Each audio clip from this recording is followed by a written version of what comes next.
We are on the precipice of Black History Month, and while many are familiar with the stories of MLK Jr. and Malcolm X, the series Genius, MLK/X, focuses on the parallels of their lives and their quest for justice for all.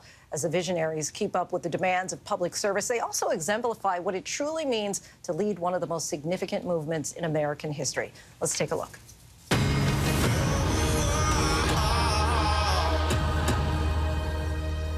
What you're doing is just. Never question that.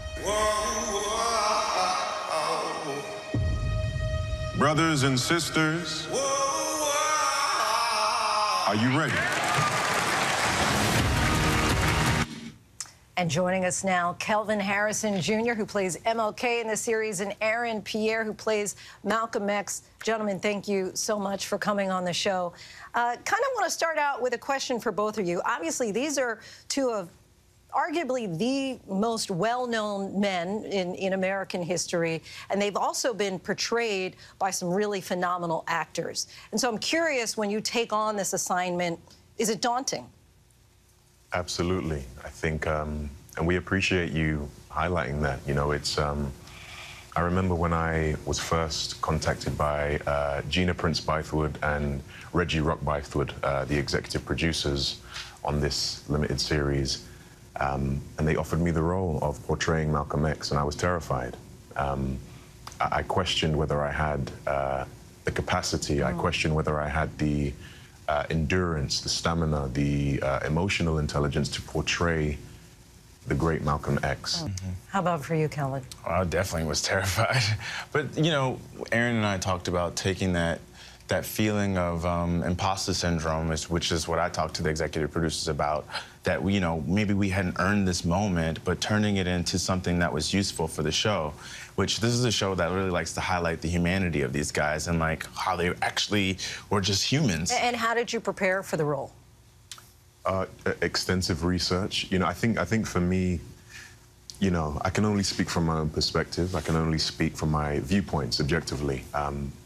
I believe there to be a considerable amount of misinformation in the world about Malcolm X. So for me, my starting point was seeking out information that I believe to be as close to the source as possible, you know, whether that be Malcolm X's autobiography or retelling and recounts of that time in history from his loved ones and his community. And Kelvin, how about for you? How did you go about preparing to be Martin Luther King?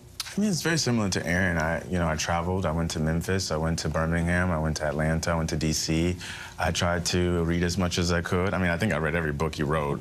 But there was also this big book of all his sermons and speeches, and that's where I spent most of my time because I got to see his works from when he was in seminary school all the way till his passing.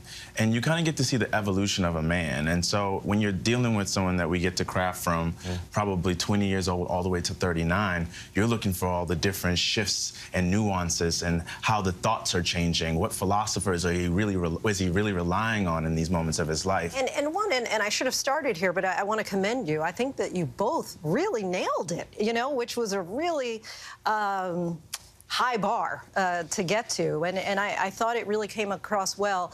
And the other thing that I thought was interesting is the parallels, how you have two men who I didn't realize only had ever met one time, but how they always seemed, at least in the press, so adversarial.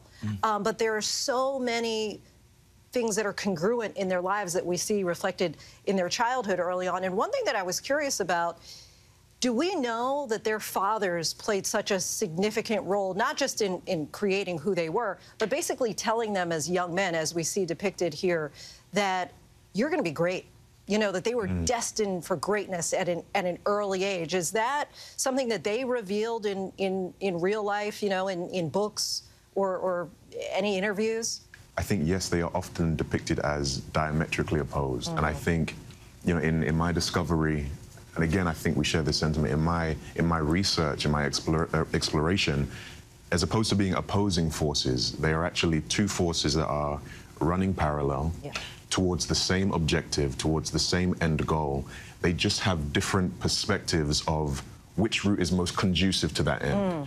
And lastly, so many people are going to think, I already know so much about these two guys. What could I learn? What would you tell that person who may be skeptical about what this can offer them? I mean, to go back to what you were saying about these fathers basically bestowing this huge responsibility on them so early, Martin's pivotal moment to me is when he's a young kid and he finds out that his dad wants to rename him and name him Mike. His name is Michael and rename him Martin Luther because he went on a trip to Germany and met a theologian named Martin Luther, and he said, now you're chosen. And that's the individuation that both of these boys are having to process when you're trying to form your identity and still being told that you're distinct from others. Kelvin, Aaron, thank you so much for your time. Really appreciate you coming on the show. I want to let our viewers know Genius MLK/X premieres February 1st on National Geographic and is available to stream the next day on Disney Plus and Hulu.